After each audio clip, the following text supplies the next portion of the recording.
Next on the news, embracing the holiest week on the church calendar. We'll show you how Bishop Robert Brennan and Catholics in the Diocese of Brooklyn are celebrating Holy Thursday. Continuing a tradition, Pope Francis follows Jesus' actions by washing the feet of juvenile inmates. Crossing the line, China promises retaliation if the U.S. interferes in matters regarding Taiwan. Plus, a battle in Tennessee. House lawmakers vote on whether 3 Democrats should be removed after protesting on the chamber floor. I'm Christine Persichetti. Currents News starts right now.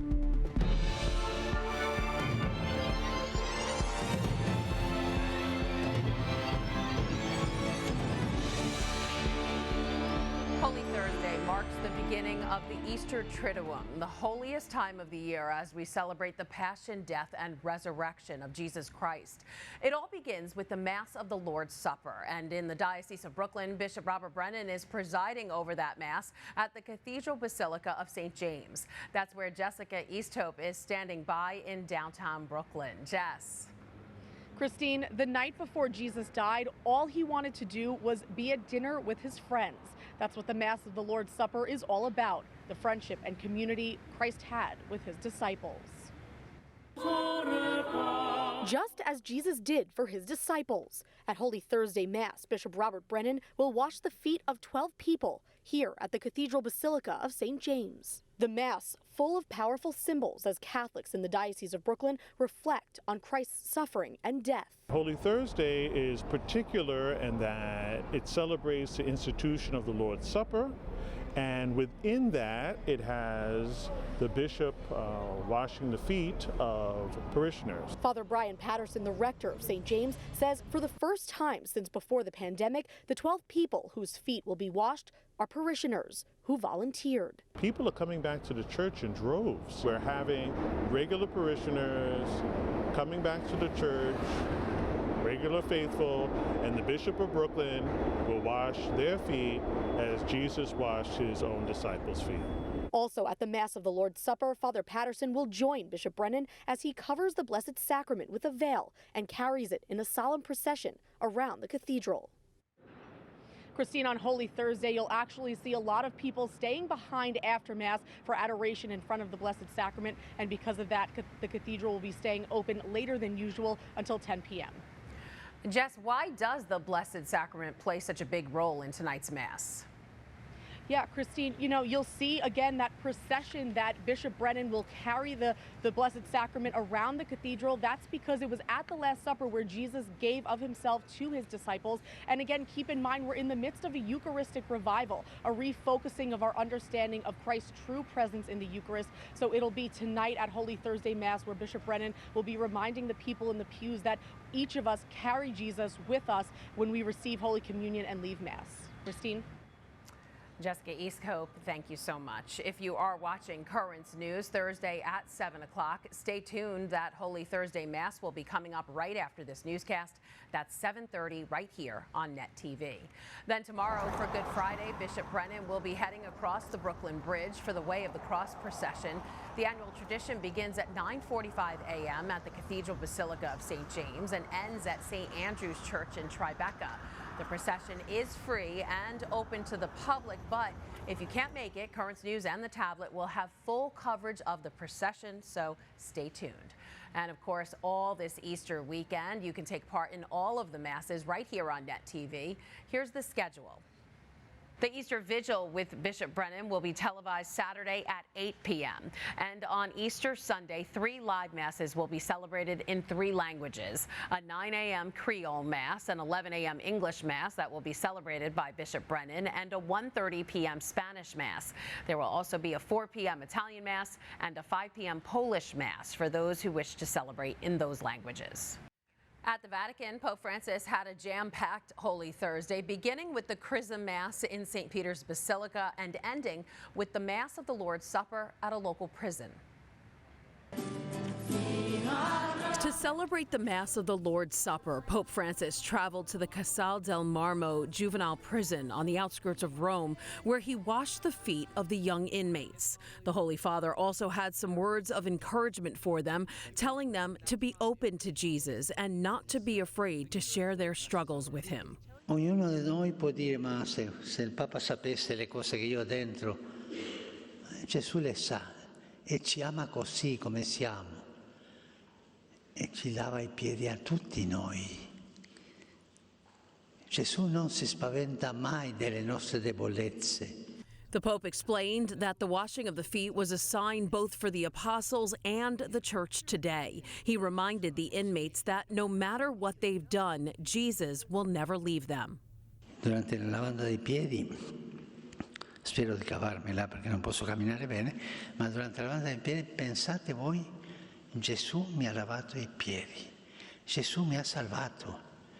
E in questa difficoltà adesso, ma passerà, ma il Signore è sempre accanto a te, mai abbandona, mai. Pensate tutti questo. Following his homily, Francis used a cane to wash the feet of 12 inmates, including some from Senegal, Romania, and Russia. He greeted them with smiles as he kissed their feet. Afterwards, he spent some time talking to some of the inmates. This is the second time the Pope has visited the Casal del Marmo on Holy Thursday. In 2013, he celebrated his first Mass of the Lord's Supper as Pope at this prison. The Inspector General of Italy's prison chaplains says he was personally moved by the Pope's visit to this prison and says it shows the Holy Father's closeness to those who are often rejected by society. Meanwhile, earlier in the day, Pope Francis showed his closeness to his priests in Rome.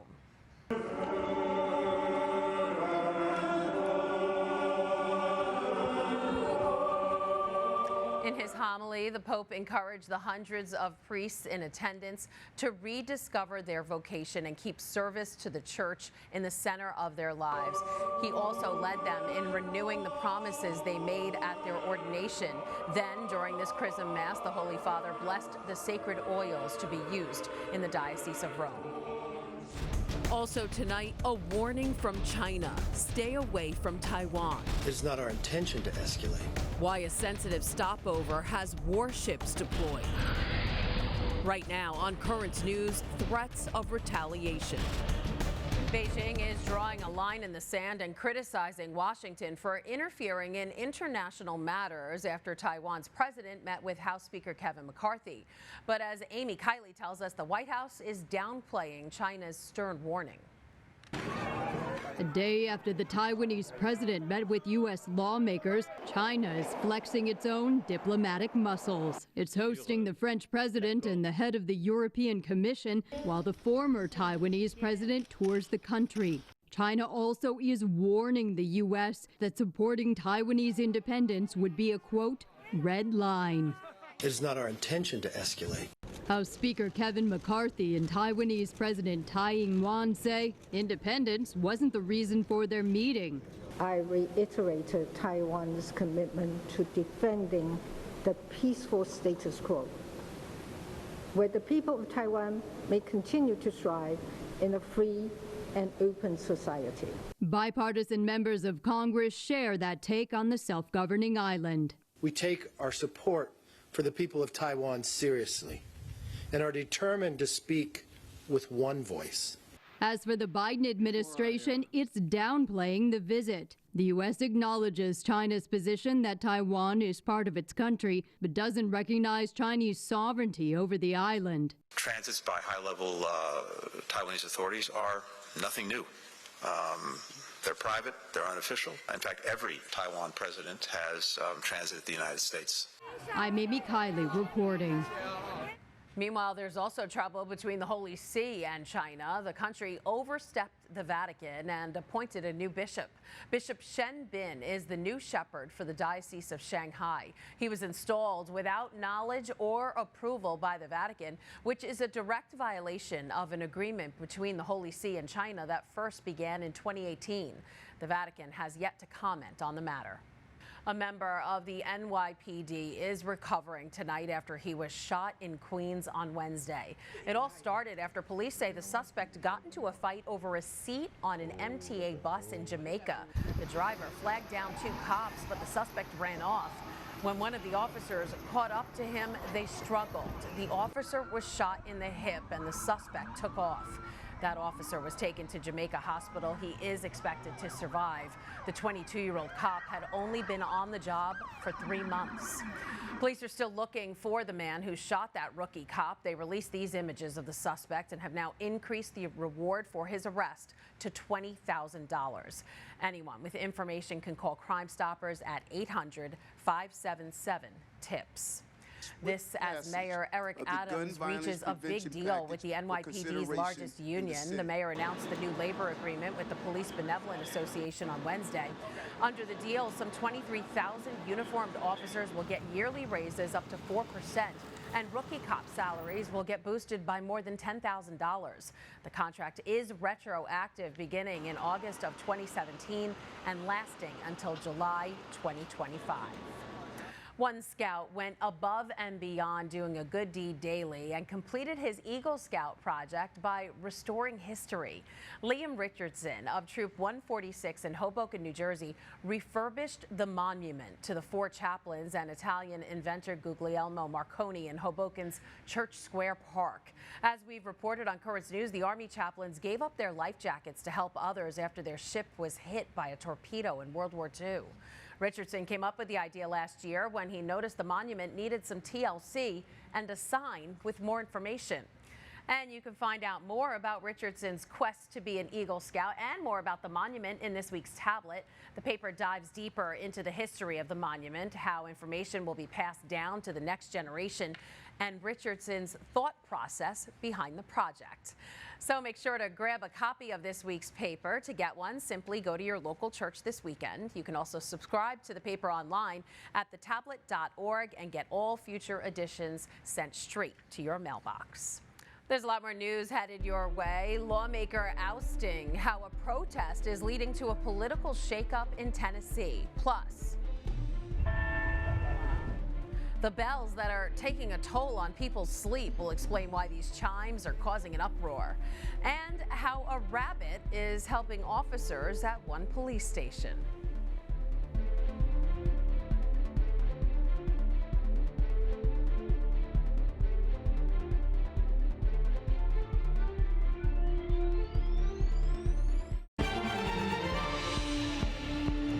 You might find church bells on a Sunday therapeutic, but that's not the case for everyone.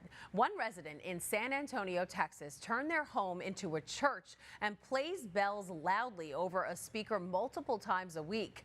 Neighbors want something done about it because, as Andy Madison shows us, some think the bells are too loud to chime. My stomach hurts. It makes me angry that I have to live here. This is my sanctuary. And that is just, it's unacceptable. I really wish something would be done. Patricia Verduzco says she's lived peacefully in her home for the last 30 years, but she says the last 2 months have been a nightmare. The culprit, the sound of church bells coming from this speaker system, she says was installed in February. So that's what I've been going through, is like him playing the speaker Monday, Tuesday, Wednesday, Thursday, Friday, Saturday, Sunday. 3 times a day, Monday through Friday, 5 times a day, Saturday and Sunday. The problem I have with him is that this sound is coming directly into my home, and it's waking me up every single day. What started off as a home has slowly transformed over the years into what appears to be a Catholic church. We reached out to the Archdiocese of San Antonio, who says the church is not recognized by the Archdiocese of San Antonio. We spoke to the church owner, who did not want to go on camera, but was aware we were recording. He says they are affiliated with a church from Brazil. Pope John Paul II sanctioned churches to be built within the United States from Brazil. According to the city of San Antonio, a church is allowed in residential areas and are subject to each district's development standards. They cannot control what we do.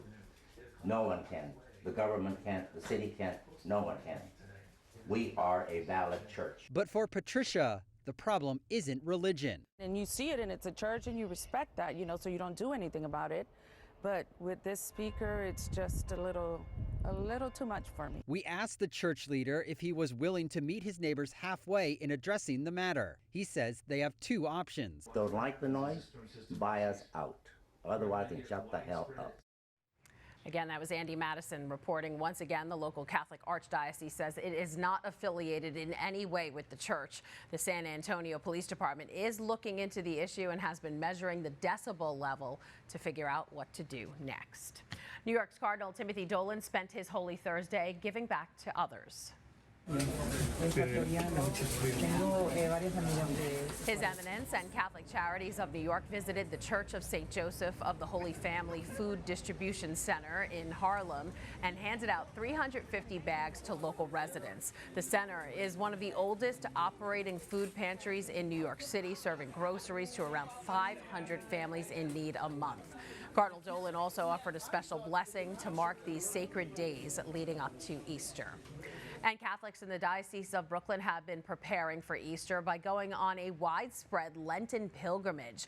The journey began back on Ash Wednesday from the Cathedral Basilica of St. James in Brooklyn. It then spread all over the diocese as people traveled with their passports in hand and made special stops at different churches across Brooklyn and Queens. Let's take a look at that Lenten journey. So you're right there.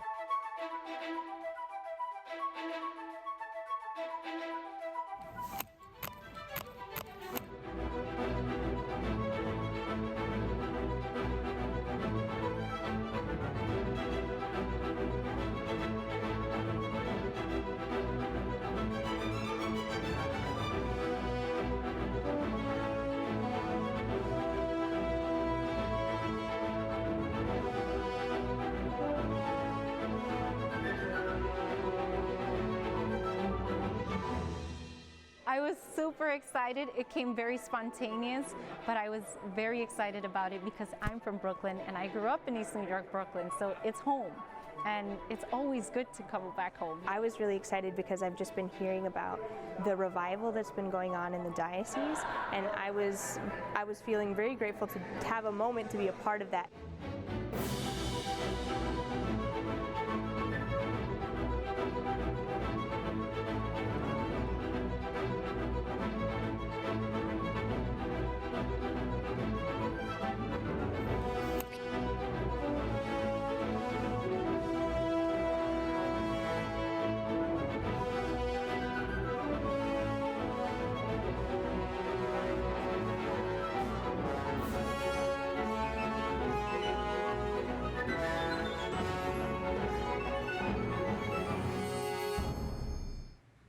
What an amazing journey. As you could probably see from those photos, Bishop Brennan joined pilgrims for a majority of the journey, visiting more than 30 churches along the way.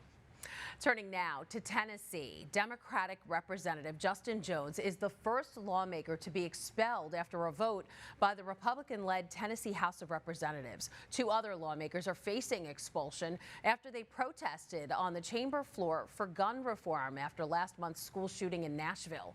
Laura Aguirre reports. Hundreds of protesters at the Tennessee State House for this. Gloria Johnson, Justin Jones, and Justin Pearson joined gun reform demonstrators at the State House last week. A call to action sparked by the murders of 6 people at Nashville's Covenant Elementary School last month. Republicans accused the 3 Democrats of violating House decorum and procedure rules. You're showing a video where we were in the thrust and the heat of what was happening that day. You're going to go right back to how you felt that day. Now, that does not give these men and women a chance. Debate rolled on after lawmakers watched the video from the House floor demonstration that day. I walked up to the well because you were pushing my people. We brought a megaphone because you cut our people off.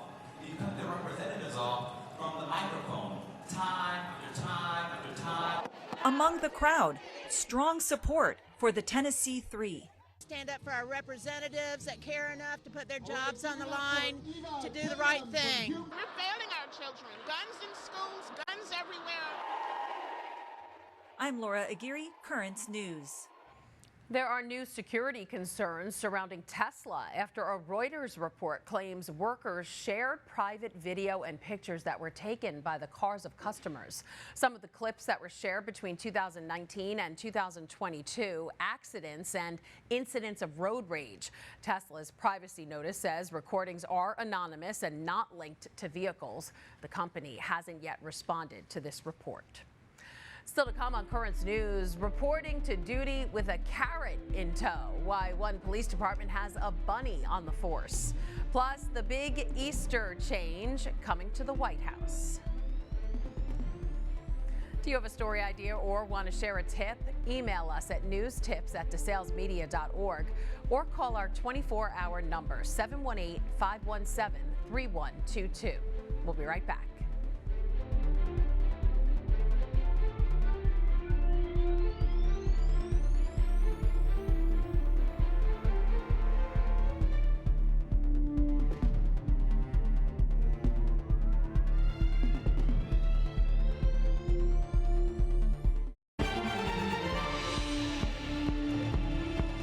Look at this guy celebrating Easter. Animals at this zoo in the UK got a surprise Thursday when they woke up to some special snacks. Creating a wild hunt, the Easter Bunny left treats throughout the zoo. Some of the animals that were part of the festivities: tigers, monkeys, wolverines, and more. How cute. And from the UK to Washington, the first family will debut a new Easter Bunny mascot for this year's 143rd egg roll, which is set for Monday. Multiple people will take shifts wearing the costume during the day. Roughly 30,000 visitors will be in attendance for the big event. The theme for this year's event, for the second year in a row, Egg-ucation. So what does the Easter Bunny do the other 364 days a year? Apparently, it works for a California police department.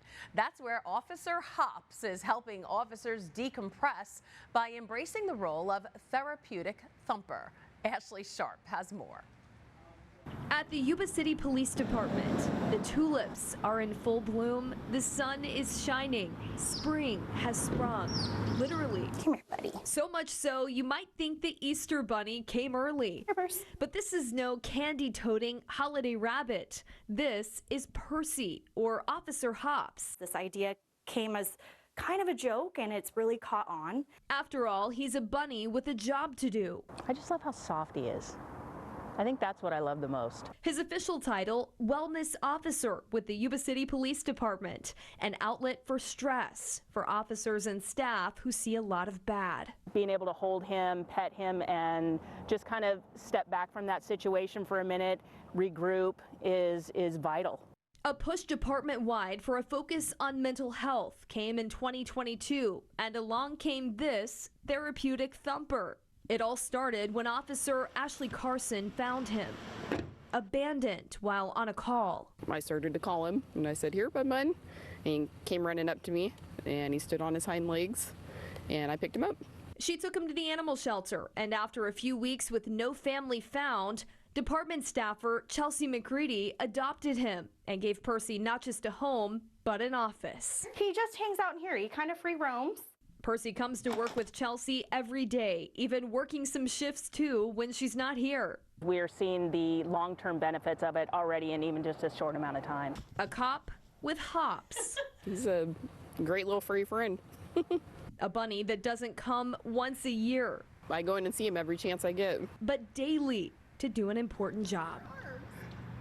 Too cute. That was Ashley Sharp reporting and proving he is the star of the department. Percy is also taken to community events and schools.